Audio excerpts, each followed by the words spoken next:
Ilang araw matapos bayuhin ang bagyong Ferdy ang Batanes, tumambad ang pinsalang iniwan nito.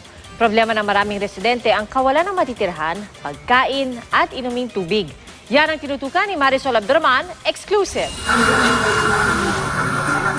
Kuha ito ni Ridante Cabison nung kasagsagan ng pananalasa ng bagyong Ferdy dito sa Basco, Batanes, Martes ng gabi. Sa lakas ng hangin, ang mag-anak na ito nagtago sa ilalim ng kutsyon. Hindi tayo papabayaan ni Lord. Pray na kayo. Dahil lalong lumakas ang hangin, minabuti na raw ng pamilya Cabison na lumikas na. Tumalon po ako dito and then kinatok ko po yung kapitbahay. Sabi ko, pabukas naman. Nung binuksan, saglit lang kunin ko yung mga anak. Inisa-isa ko sila nilahat, family ko. Hanggang pumunta kami sa kapitbahay alas 12. Tapos yun, kinabukasan, ganito na.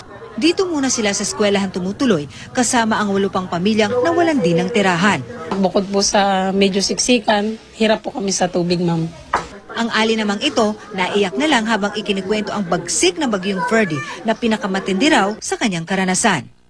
Grabe. Kasi etong kauna-unahan na nagkaroon po ng nung lumipat kami dito sa evacuation.